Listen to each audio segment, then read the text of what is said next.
আসসালামু আলাইকুম রহমতুল্লাহ। আমরা যদিও এই কিছু সময় বৃষ্টির কারণে মাহফিলের কার্যক্রম বন্ধ ছিল, এইটাও আল্লাহ রাব্বুল আলামিনের হুকুমে হয়েছে। সব কিছু কার হুকুমে হয়? আল্লাহ তাআলার হুকুমে হয়। কোরআনে কারীমে আল্লাহ তাআলা বলেন,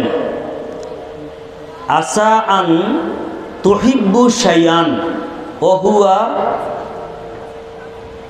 শাররুল লাকুম, যে তোমাদের অনেক কিছু রয়েছে, এগুলো তোমরা ভালোবাসো, মোহাব্বত করো, যারে এইটা হইলে ভালো হইতো, কিন্তু অন্তর্নিহিতে এইটার মধ্যে অমঙ্গল রয়েছে।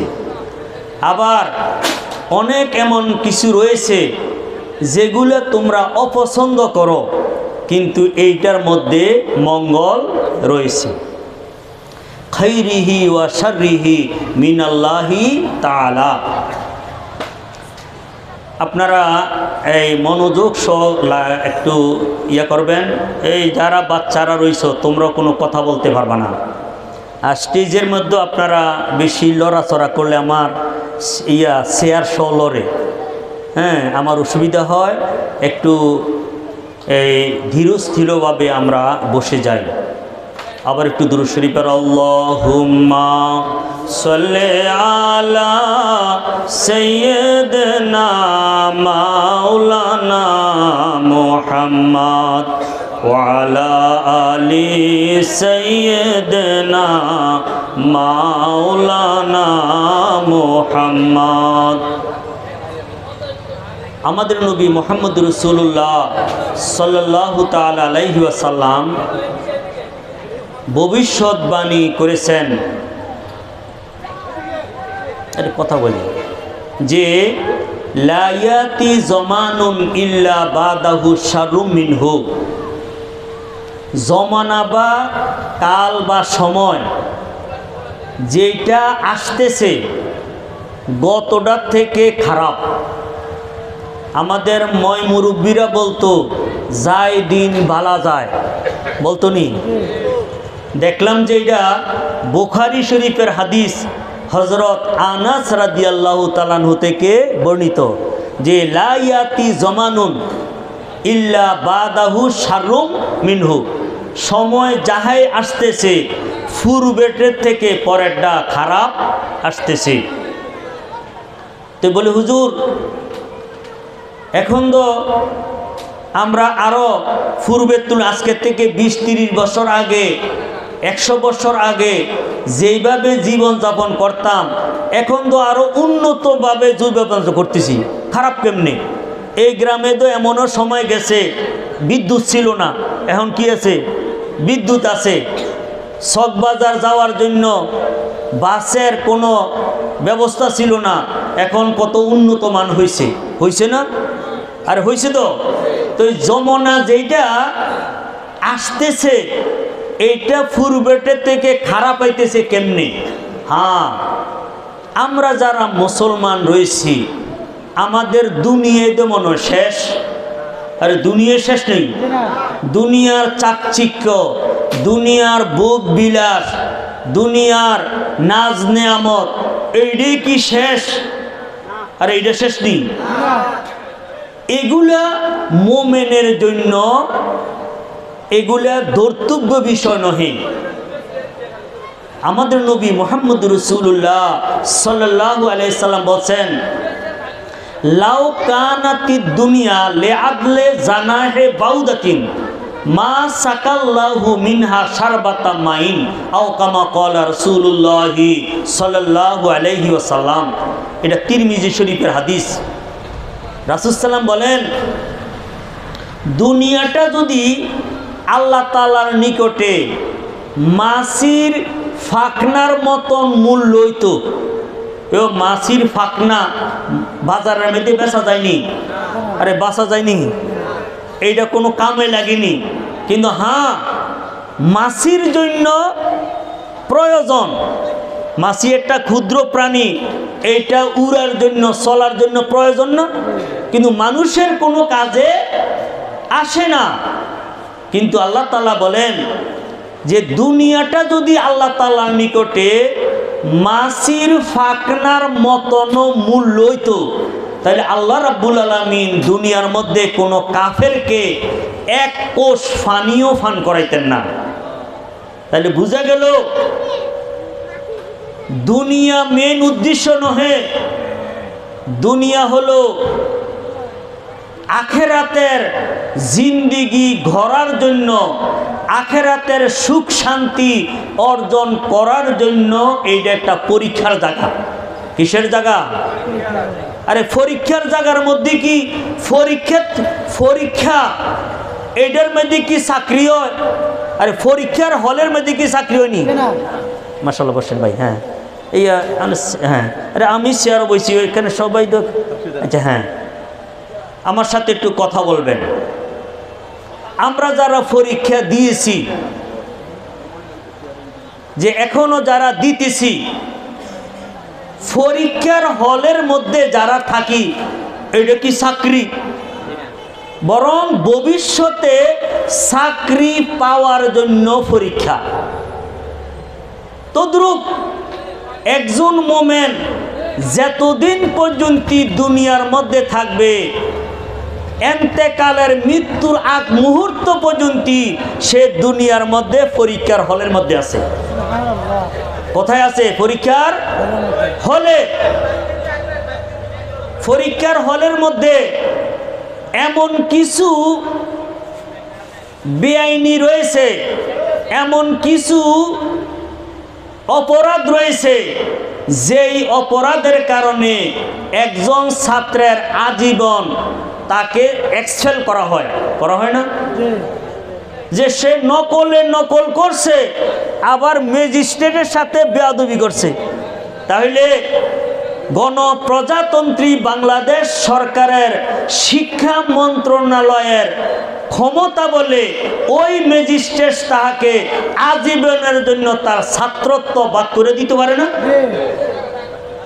তদ্রূপ একজন ব্যক্তি ঈমান আনার পরে যদি শিরক করে, কুফরি করে, এই শিরক এবং কুফর এইটা এতই যে মারাত্মক অপরাধ, যেই অপরাধের কারণে একজন ব্যক্তি যদি 80 বৎসর ইবাদত করে, 80 বৎসরের সাধনা, 80 বৎসরের যে রিয়াজত, সমস্ত কিছু তার এটা বরবাদ হয়ে যায়। সে কি হয়ে যায়? আরে বরবাদ হয় না? ওমাই ইয়াকফুর বিল ঈমানে ফাকাদ হাবিতা আমালুহু, যেই ব্যক্তি ঈমানের সাথে কুফরি করে, ঈমানও আনছে কুফরিও করছে, ঈমানও আনছে শিরকও করছে, আল্লাহ তাআলা বলেন যে এই ব্যক্তি এতই যেই দুনিয়ার পরীক্ষার হলের মধ্যে সে এক্সেল হইছে, ইতিপূর্বে যেতটি সে পরীক্ষা দিয়া খাতার মধ্যে 100 অ্যান্সার করছে, সমস্ত কিছু বাদ হইয়া যায়। আপনারা কথা বুঝেন কিনা? একজন ছাত্র 10 বিষয়ে পরীক্ষা দিব, 10ম দিনের শেষ ঘন্টার 2 মিনিট আগে যদি সে এক্সেল হয়, শুধু কি এক খাতার লাগে এক্সেল হয়, না আগে যে 9 বিষয় দিছে এগুলোর জন্য এক্সেল হয়? আরে সমস্ত বিষয় লেগে না? এক্সেলটার সময়টা কোন সময়? একবারে শেষ মুহূর্তে। এই জন্য কোরআনে কারীম এবং হাদিস শরীফে যে সমস্ত ফিতনা ফাসাদ মুসলমানের ঈমানকে ধ্বংস করে দেয়, এই সমস্ত বিষয়ের ব্যাপারে মুসলমানদেরকে সতর্ক থাকার জন্য বলা হয়েছে। বিশেষ করে যাহারা উলামায়ে কেরাম সমসাময়িক যেই সমস্ত ফিতনা ফাসাদ মানুষের ঈমান এবং আমলকে নষ্ট করে দেয়, ওই সমস্ত বিষয় সম্পর্কে উলামায়ে কেরাম জনগণকে সতর্ক করা এটা তাদের দায়িত্ব। হাদিস শরীফে রাসূল সাল্লাল্লাহু আলাইহি ওয়াসাল্লাম বলেন, উসকুরুল ফাজরা কাই ইয়াহজুরাহুন নাস, যে তোমরা যারা খারাপ লোক মানুষের ঈমান আমলকে নষ্ট করে দেয়, ওই সমস্ত ব্যক্তিদের ব্যাপারে মানুষের কাছে তোমরা আলোচনা করো। এই লোক খারাপ, এই লোকের এমন আকীদা রাখলে একজন ব্যক্তি ঈমান হারা হয়ে যায়, কাফের হয়ে যায়, মুশরিক হয়ে যায়। এই ব্যাপারে তোমরা মানুষদেরকে সতর্ক করো। কেন? কাই ইয়াহজুরাহুন নাস, যেন সাধারণ লোক তাহাদের থেকে বেঁচে থাকে। তাদের থেকে কি থাকে? এমন আছে না সমাজের মধ্যে পাঞ্জাবি ভরা রয়েছে, যারা পকেট মার বিশেষভাবে তারা পাঞ্জাবি ভরে। কি রে, পাঞ্জাবির ফরে যে পাঞ্জাবির পকেট কিন্তু থাকে না। পাঞ্জাবির কি থাকে না? তো পাঞ্জাবির নিজের পাঞ্জাবির মধ্যে হাত দিয়া আরেকজনের পাঞ্জাবির মধ্যে হাত দিতে সুবিধা হয়। এই জন্য পকেট মারিয়া যারা আছে তারা কি করে, পাঞ্জাবি এটা বড় হুজুর সাজে। কি লেগা? আরে চুরির সুবিধায়। তদ্রূপ যাহারা ফেরকায়ে বাতিল, তাহারা কোরআন কারীমের দোহাই দিব, সই হাদিসের কথা বলবো, একবারে ভালো ভালো আমলের কথা বলবো, কিন্তু ভিতর দিক দিয়ে তাহারা ঈমান এবং আকীদার এতই যে জঘন্য ঈমান আকীদা পোষণ করে, মানুষদেরকে এমন ঈমান হরণকারী এমন বিষয়ের দাওয়াত দেয়, যেটা যদি কোনো মুসলমান গ্রহণ করে তার ঈমান চলে যায়। নাউজুবিল্লাহ মিন জালিক। যে যত বড় দুষ্কৃতী, সে তার দোষটাকে ডেকে রাখার জন্য এত বেশি তদবির করে। সাধারণ চোর ডাকাত কোনো উপরে হাত লাগে না, কিন্তু যাহারা বড় বড় ডাকাত চোরি, তারা চুরি করার আগে থানাকে একবারে বড় বড় লোকদেরকে জানাই আসে যে আমি যাইতেছি, যদি কল দেয়, কোনো অসুবিধা যদি হয়, আমরারে কি করেন, বাঁচাইয়েন। তদ্রূপ যাহারা ঈমান এবং আমলকে ধ্বংসকারী, বিশেষ করে আহলে সুন্নাত ওয়াল জামাতের আকীদাকে যারা হরণকারী, তাহারা কিন্তু লেবাসের দিক দিয়ে, বক্তব্যের দিক দিয়ে, আমলের দিক দিয়ে ভালা ভালা বেশি কথা কইব। বুখারী শরীফে আছে, এক ধরনের লোক, তাহারা আমলের মধ্যে খুব ফাঁকা হবে, কিন্তু ঈমানের মধ্যে তাহাদের ত্রুটি থাকবে। বুখারী শরীফে হাদিস আছে, রাসূল বলেছেন যে তাহকিরুনা সলাতাকুম মা সলাতিহিম ওয়া সিয়ামাকুম মা সিয়ামিহিম আমালাকুম মা আমালিহিম, যে হে সাহাবায়ে কেরাম, এমন একটা জমানা আসবে তাহারা অধিক পরিমাণে নামাজ পড়বে, তাহাদের নামাজের তুলনায় তোমাদের নামাজ একবারে তুচ্ছ মনে করবা। তাহারা অধিক পরিমাণে রোজা রাখবে, তাহাদের রোজার তুলনায় তোমাদের রোজাকে তুচ্ছ মনে করবে, এবং তাহারা বেশি আমল করবে, তাহাদের আমলের তুলনায় তোমাদের আমলকে তুচ্ছ মনে করবে। ইয়াকরাউনাল কোরআন, এবং তাহারা কোরআন তেলাওয়াত করবে। কি তেলাওয়াত করবে? কোরআন তেলাওয়াত করবে।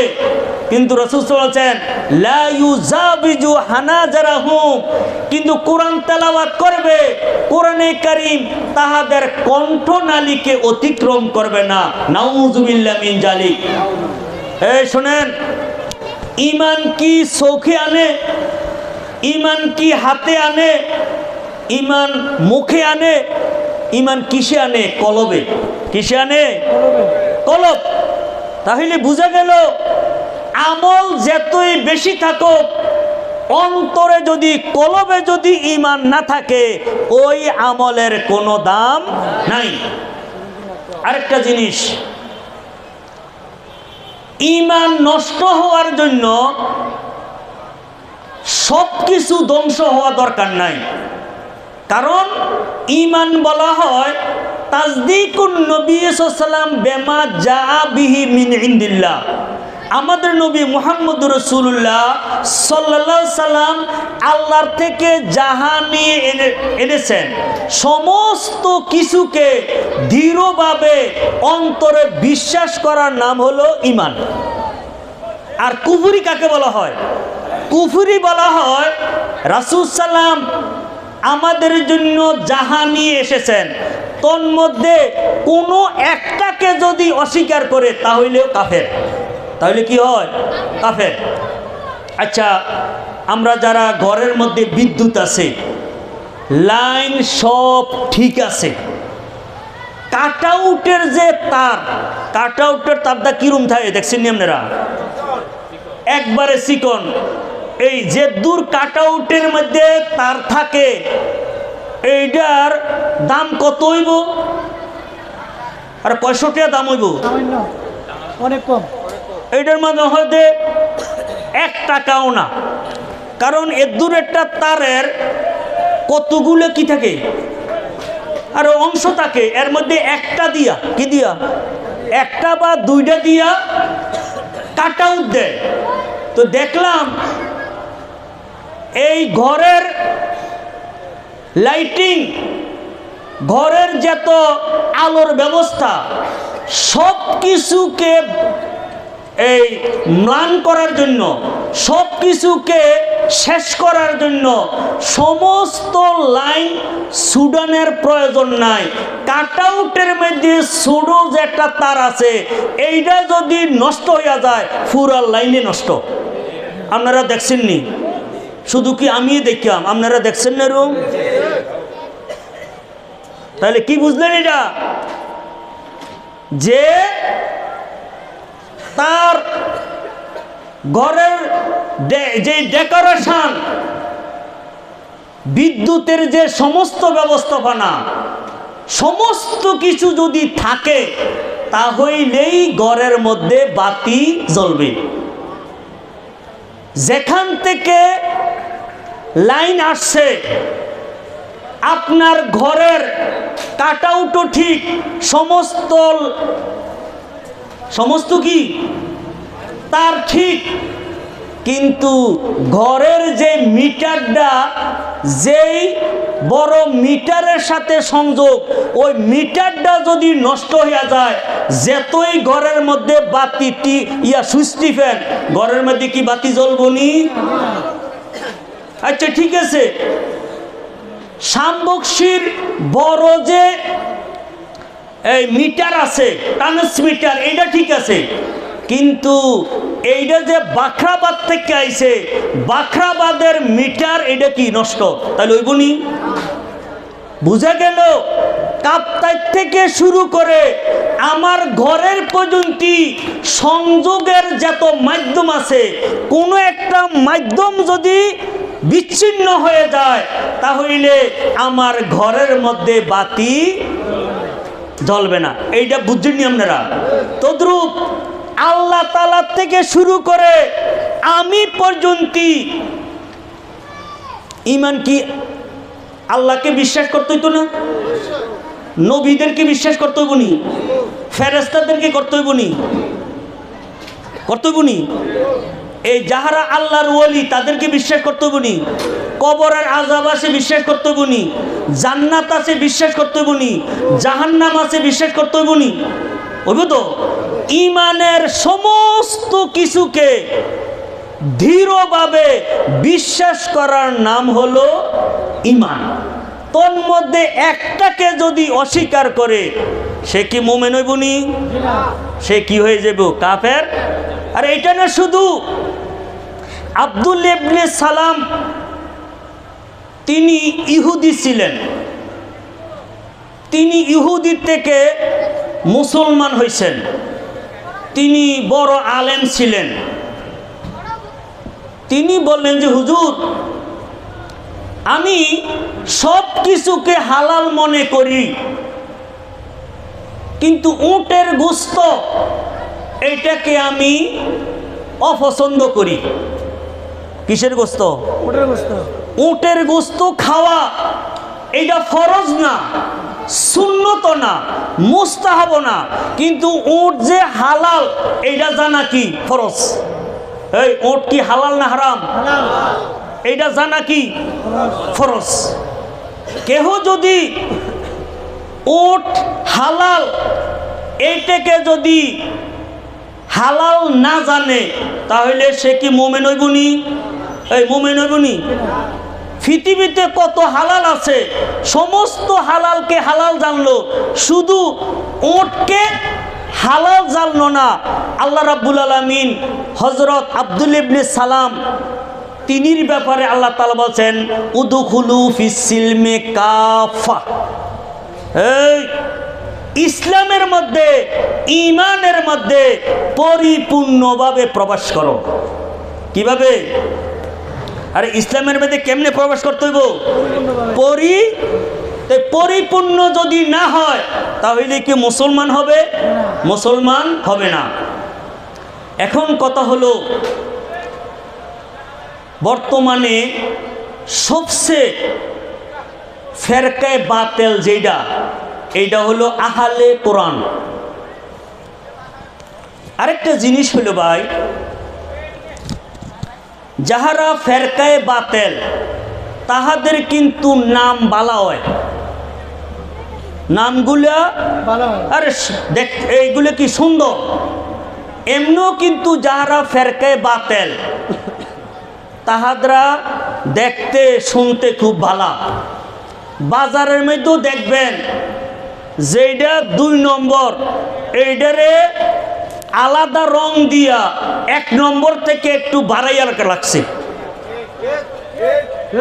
আমি স্বর্ণ দেখছি, ইমিটেশন যেটা সিটি গোল্ড, মাগো মাগো সিটি গোল্ড, এটা হ্যাঁ সিটি, এটা কিন্তু ইয়ার না, এই সাম্বক সিন না, সিটির। কেউ নামটাও তো সুন্দর। যেটা স্বর্ণের এটার উপর এটার আঘাত দিয়ে কিন্তু সিটি নাই। ভাই আমার কথা বুঝিনি, আপনি কিন্তু ঢাকার থেকে আইছেন, আমার কথা বুঝিনি ভাই, আমরা তো গ্রামের মানুষ। ভাই কি কইছে, এটার নাম দিছে কি সিটি। কারণ কি, আসল যে স্বর্ণ এইটার থেকে এইটারে রং গাইছে বেশি, এটার কি করছে। কিন্তু হ্যাঁ 2-1 ফিরে শ্বশুর বাড়িতে যাওয়ার সময় এটা কি থাকবো, চকচকটা থাকবো, এরপরে এটা উঠতে যাবনি। দেখবেন কমলা, এইটা কিন্তু চাকচিক্য এত বেশি না। কেনুটা যেরকম বেশি, কি কেনু কি এটা চাকচিক্য না? আরে কেনুটা কি চাকচিক্য বেশি, কিন্তু যেটা কমলা এটা কি চাকচিক্য কম। তো আহলে কোরআন তাহারা বলতেছে কোরআনে কারীম এটা আল্লাহর বাণী, কেউ আল্লাহর বাণীর তুলনা কিছু হইতে পারেনি। কইছে এইটাকে আমরার জন্য এইটাই যথেষ্ট। আমাদের নবী মুহাম্মদ রাসূলুল্লাহ সাল্লাল্লাহু আলাইহি সাল্লামের হাদিসের দরকার নাই। নাউযুবিল্লাহ মিন জালিক। তো নামটা কি ভালো না খারাপ? আরে আহলে কোরআন, আহলে কোরআন তো জানেন কোরআনের অনুসারী। কিসের অনুসারী? তো কোরআন শরীফের অনুসারী। কিন্তু হ্যাঁ, আমরা কি কোরআনে কারীমের অনুসারী না? ডাইরেক্ট আমরা কোরআনে কারীমের অনুসারী না। কেন? কোরআনে কারীম যেই মুহাম্মদুর রাসূলুল্লাহ সাল্লাল্লাহু তাআলা আলাইহি ওয়াসাল্লামের উপর নাজিল হইছেন, তিনি কোরআনকে যেরকম বুঝছেন এমন ভাবে আমরা কোরআনকে অনুসরণ করি। আহলে কোরআন হইয়া তারা কয় কি, তারা কয় যে কোরআনে কারিমে তারাবির নামাজের কোনো কথা নাই। আসলে ঠিকই, কোরআনে কারিমে তারাবির নামাজের কথা নাই। কয় যে জন্য তারাবির নামাজ বলতে কোনো কিছু নাই। নাউজুবিল্লাহ মিন জালিক। তাহারা বলতেছে বিতির নামাজ বলতে কোনো নামাজ নাই, কারণ কোরআনে কারিমে বিতির নামাজের কথা নাই। তাহারা বলতেছে কোনো নামাজ 3 রাকাত 4 রাকাত নাই, নামাজ শুধু 2 রাকাত। কয় রাকাত? আর কয় রাকাত? আমি তো দেখতেছি যেইভাবে শিক্ষিত সমাজ আহলে হাদিসদেরকে আহলে হাদিসরা যাহারা অর্ধশিক্ষিত যুবক তাহাদেরকে নিয়ে গেছে সহিহ হাদিসের কথা কইয়া, আর যাহারা উচ্চ শিক্ষিত তাহাদেরকে আহলে কোরআন এই স্লোগানের দ্বারাতে নিয়ে গেছে। আমি তো মনে করতেছি এই আগামী 8-10 বছর পরে আমরা সুন্নিরা আমাদের সমর্থন পাইতাম না। কেমনে? যাহারা আহলে হাদিস তাহারা তো তাহাজ্জুদের নামাজের হাদিসকে তারাবির নামাজ 8 রাকাত কইরা তারা চালাইছিল। তাহলে যা হোক 8 রাকাত তো আছে। আর আহলে কোরআনরা কয় যে না না, তারাবির নামাজ বলতে কোনো কিছু নাই। তাহলে তো কার দিকে যাবে মানুষ? কারণ মানুষ সহজাত হিসাবে কাম যত কম করণ যায়। এই দেখবেন ওই ব্যক্তিরে বছর লাগাইতে মুনি যায় বা কামলা যায় যেই ব্যক্তির ঘরের মধ্যে কাম কম। আর যদি এই মালিকে যদি জায়গা জমিন বেশি রাখে, গৃহস্থ যদি বেশি করে, কামলার কি সুবিধা না অসুবিধা? অসুবিধা না? তো এইটা হলো কি মানুষের সহজ, এটা কি স্বভাব। অহন আহলে হাদিসদের কারণে আমরা অগণিত সুন্নিতে ভাইদেরকে আমরা কি হারাইছি। কারণ তারা আমরা পড়ি 20 রাকাত, তারা পড়ে কয় রাকাত? অহন যেগুলো লইছিল শিক্ষিত সমাজ, এগুলারে মনে হয় আমরা সুন্নিরা কয়েকদিন পরে পাইতাম না। কারণ ওই আহলে কোরআনের মধ্যে যদি যায় তারাবির নামাজে ফরন লাগতো না। কেউ ভাই?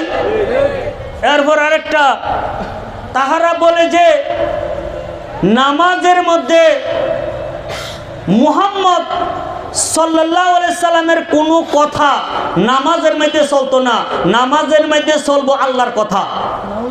তাহারা নিয়ত বান্দার পরেই আমরা সুবহানাকা পড়ি না, কয় যে না এইটা মোল্লারা বানাইছে, মুহাম্মদ বানাইছে।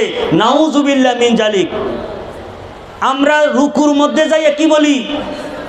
সুবহানা রাব্বিয়াল আজিম। এটা হাদিস শরীফ আছে, মুহাম্মদ সাল্লাল্লাহু আলাইহি ওয়াসাল্লাম বলেন। সেজদার মধ্যে যাইয়া কি বলি? সুবহানা রাব্বিয়াল আলা। ইয়ার মধ্যে বসে 2 রাকাত 4 রাকাত তাশাহুদ, তারা বলে যে না এগুলা চলবে না, এগুলা মানুষে বানায় না। নাউজুবিল্লাহ মিন জালিক। আমরা নামাজের আগে আজান দেইনি, আজান কোরআনে কারিমে নাই। আছে কোথায়? আমাদের নবী মুহাম্মদুর রাসূলুল্লাহ সাল্লাল্লাহু আলাইহি সাল্লামের বাণীতে, হাদিস শরীফে। তারা বলে আজান বলতে কোনো ইবাদত নাই। নাউজুবিল্লাহ মিন জালিক। কয় হ্যাঁ একামত আছে, একামতও কিন্তু আমরার মতন না। কি কয়? আল্লাহু আকবার, আল্লাহু আকবার, আল্লাহু আকবার, আল্লাহু আকবার, আকিমুস সালাহ, আকিমুস সালাহ, আল্লাহু আকবার, আল্লাহু আকবার। একামত শেষ। একামত কি হয়েছে গিয়া? আরে কথা বুঝেননি? আপনারা মনে করতে পারেন যে হুজুর এই সমস্ত কথা বলেন কেন?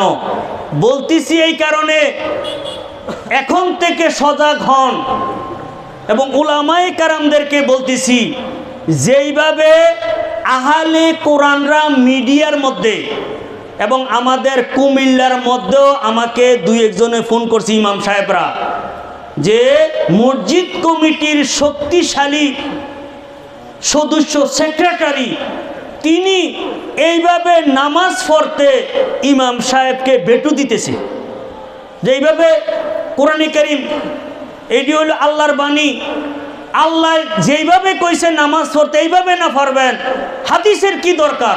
নাউজুবিল্লাহ মিন জালিক। এই জন্য আমি সবিনয় অনুরোধ করতেছি, সস্তা পাইয়া বস্তাত বইরেন না। অনেক সময় আমরা সস্তা পাইলে কি করি? বস্তাত ভরি না। আর এটা আমাদের একটা কি, আরে রেওয়াজ, বৈশ্য মানুষের একটা কি সহজাত একটা স্বভাব। কিন্তু না, দীর্ঘদিন ধরে যেইভাবে আমরা আমলগুলো করে আসছি, আমাদের থেকে আমাদের পূর্ববর্তী যারা ছিল তারা কি বেশি ভালো বুঝছে না আমরা বেশি ভালো বুঝি?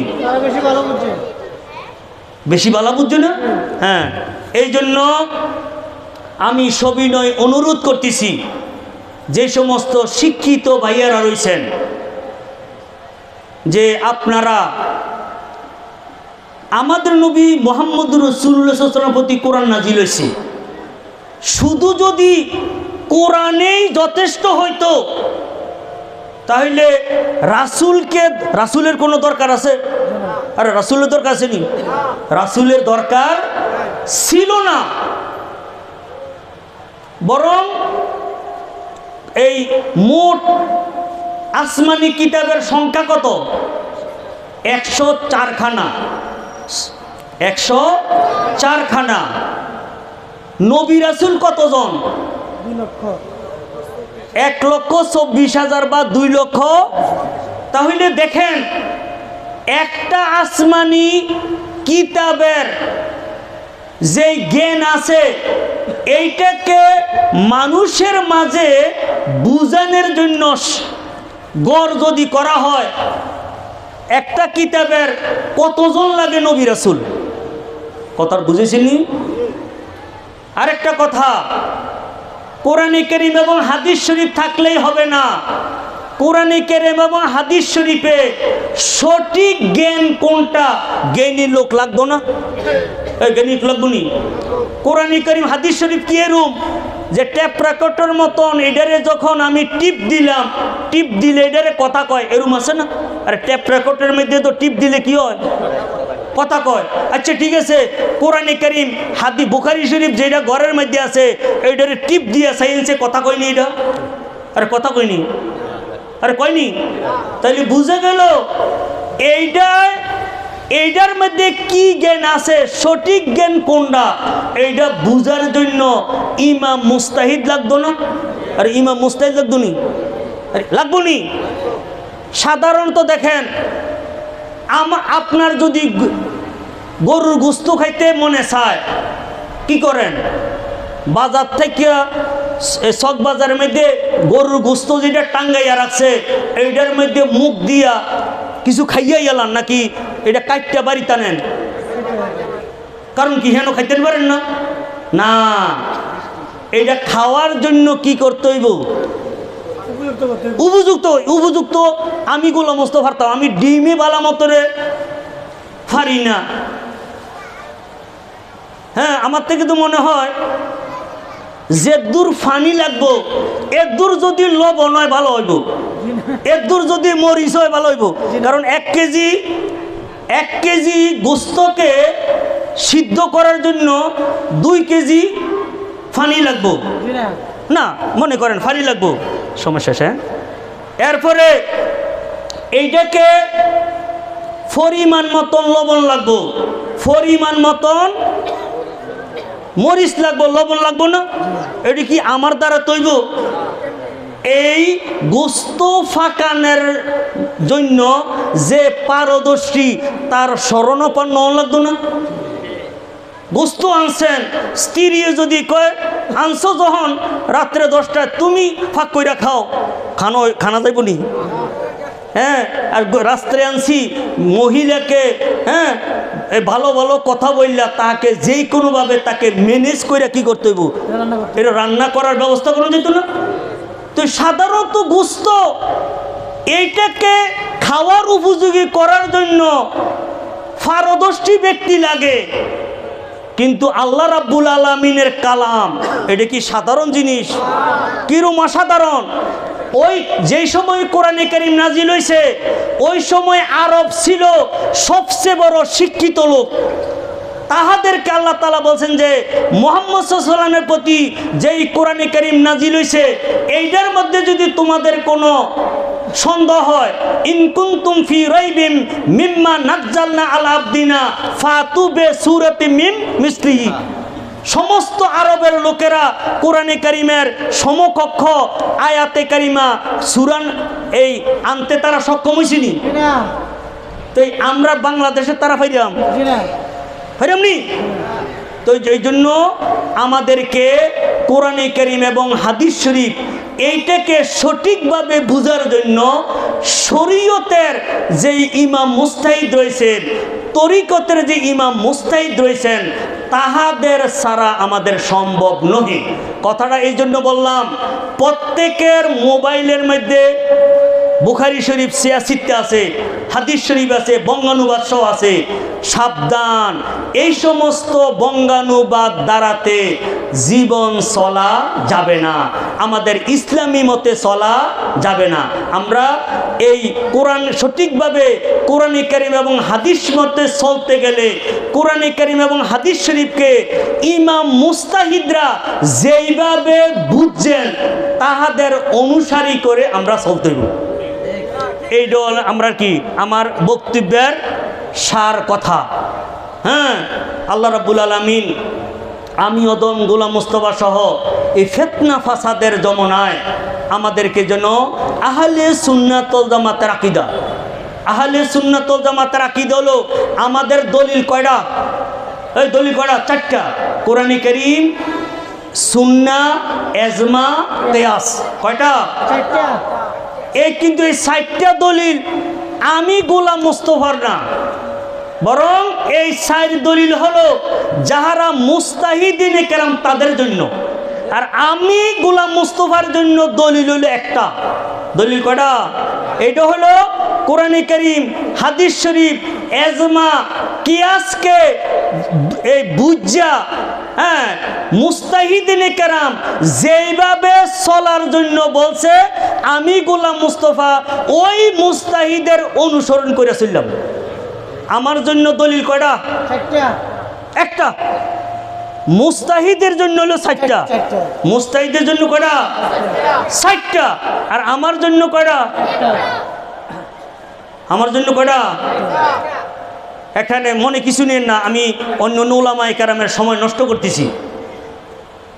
এক বাঁশের ফুল দিয়ে চলছেন নি আপনারা? আর এক বাঁশের ফুল, যেই ব্যক্তি এক বাঁশের ফুল দিয়ে যাইতো না পারে সে কি করে? যেই ব্যক্তি ওই দরুনির মধ্যে ধরতে পারে ওই ব্যক্তির পিছনের দিক দিয়ে খোঁড়ের মধ্যে ধরে যায় না? যায়নি? সে যদি মনে করে যে না আমি কারো খোঁড়ো ধরিয়া খাল ফারইতাম না, নিজে নিজে ফারইতে পারবো নি, কি হইব? খালের মধ্যে সুব্বা পানি খেয়ে মরতো না? তদ্রূপ যে বর্তমান জমানায় কোনো ব্যক্তি এই মুস্তাহিদ নাই। কোনো ব্যক্তি কি নাই? কোরআনে কারীম, হাদিস শরীফ, ইজমা, কিয়াসকে বুঝা নতুনভাবে গবেষণা কইরা শরীয়তের আহকাম নির্ধারণ করার মতন সারা পৃথিবীর মধ্যে একজনও নাই। একজনও কি নাই? বরং কি করতে হইব? শরীয়তের মাসালাগুলা এগুলা 4 মাযহাবের যে কোনো একটা মাযহাবের অনুসারী করে করতে হইব। তরিকতের 4 তরিকার যে কোনো একটাকে অনুসরণ করে করতে হইব। আকীদার যে সমস্ত আহলে সুন্নাত ওয়াল জামাত, আহলে সুন্নাত ওয়াল জামাতের নতুন করে কি আকীদা বানান লাগবো? কোরআনে কারীম, হাদিস শরীফকে গবেষণা কইরা আহলে সুন্নাত ওয়াল জামাতের আকীদা এগুলা আজকে থেকে 1000 বছরের আগে এগুলা নির্ধারণ হয়ে গেছে না? নির্ধারণ হয়েছে নি? নাকি আমরা লেগে বাকি রয়েছে? নির্ধারণ হয়ে গেছে। এখন আমাদের কাজ হলো ওই পূর্বে যেগুলাকে নির্ধারণ করা হয়েছে এগুলা মতে আমরা চলা। আল্লাহ রাব্বুল আলামিন আমাদেরকে আহলে সুন্নাত ওয়াল জামাতের আকায়েদের উপরে কায়েম এবং দায়েম থাকার তৌফিক দান করে দোক। ওমা আলিয়াল বালাগ। আসসালামু আলাইকুম ওয়া রাহমাতুল্লাহ।